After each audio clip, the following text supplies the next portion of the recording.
আজকে অনির্বাণ কাজ পাচ্ছে না, এটা যেমন একটা পয়েন্ট, যে অনেকেই মনে করতে পারে যে হ্যাঁ অনির্বাণ তো সেবারের আরজি করের টাইমে বলেছিল যে আন্দোলন করে কিছু হবে না, আমি খুব ব্যস্ত মানুষ, আমি আমার কাজ নিয়ে রয়েছি।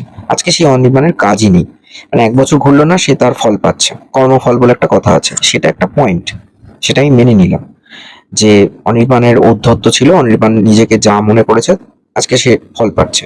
কিন্তু এই যে ফেডারেশনের সাথে যে সমস্যা হচ্ছে ডিরেক্টরদের, যার ফলে অনেক কাজ হয় না, প্রজেক্ট আটকে যায়, এর প্রভাবটা কোন দিকে যাচ্ছে? এর প্রভাব যাচ্ছে সিনেমা রিলিজ হওয়া কমে গেছে।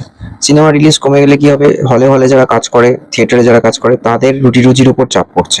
এগুলো কিন্তু ভাববার বিষয় আছে। মানে আমি শুধু অনির্বাণ কাজ পাচ্ছে না, বা ডিরেক্টরের কাজ হচ্ছে না, বা অয়ন ভট্টাচার্য যে পকোড়া বানাচ্ছে তপন থিয়েটারের পাশে, এইগুলোর একটা ছোট ছোট উদাহরণ, কিন্তু সামগ্রিক প্রভাবটা বুঝতে হবে যে পশ্চিমবঙ্গ হল উঠে যাচ্ছে।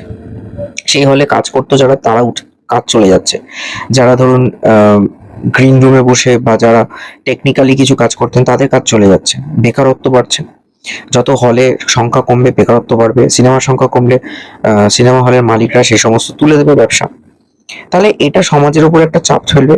এটা তো ছিল তখনকার দিনের হিসেবে গেলাম, আমি মডার্ন ডেজ এর কথা বলছি।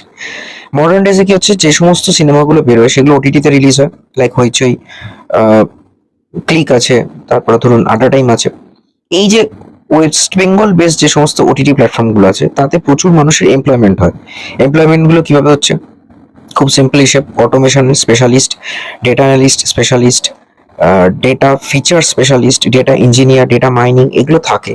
যে কোনটা কোন হল বা কোনটা কিরকম ন্যারেটিভ সেট, বা তার প্রেডিকশন ওয়াইজ এই মুভিগুলো কত টাকা দিয়ে কেনা উচিত, তার রিপিটেশন কিরকম হওয়া উচিত, এগুলো অনেক হিসেব থাকে টেকনিক্যালি। মানে সফটওয়্যার প্রচুর এমপ্লয়মেন্টের সুবিধা থাকে এই ওটিটি প্ল্যাটফর্মে। এটা আমি একদম নিজের প্র্যাকটিক্যাল এক্সপিরিয়েন্স থেকে বলছি। আমরা যেটা মনে করি, জাস্ট আমি এই কয়েকটা তথ্য আমি দিচ্ছি, আমার মনে হয় এগুলো অনেকের কাজে লাগতে পারে। যে ডেটা অ্যানালিটিক্স বা সফটওয়্যারের কাজ শুধুমাত্র আমরা ওই সোকল্ড রিসিএস বা ক্যাপজিমিনি বা বড় বড় আইটি কোম্পানিতে হচ্ছে তা নয়, কিন্তু ডেটা অ্যানালিসিসের কাজ, সফটওয়্যার ডেভেলপমেন্টের কাজ, এই সমস্ত ছোট ছোট বা জিও হটস্টার, নেটফ্লিক্স এর মতো বড় জায়গাতেও অপরচুনিটি থাকে, এবং সেখানে স্যালারি প্যাকেজ ভালো থাকে। তো এটা একটা সামগ্রিক হিসেব, যে একটা ডিরেক্টর বা একটা বড় মাপের রিনাউন্ড অ্যাক্টর যদি কাজ না পায়, তাহলে তার মানে প্রভাবটা শুধুমাত্র তার উপর নয়, একটা বড় ইন্ডাস্ট্রি এবং বহু মানুষের এমপ্লয়মেন্টের উপর পড়ছে। কেন ওটিটি গুলো এখন খুব চাপের মধ্যে আছে, স্পেশালি আমাদের ওয়েস্ট বেঙ্গল থেকে সেরকম ভালো মুভি আসে না যে ন্যাশনালাইজড কোনো ওটিটি, লাইক হইচই বাদে বলছি, কেউ কিনবে, জিও হটস্টার কিনবে, তারা কিনতেই চাইছে না রিজনাল হিসেবে, ভালো কিছু পাচ্ছে না বলে।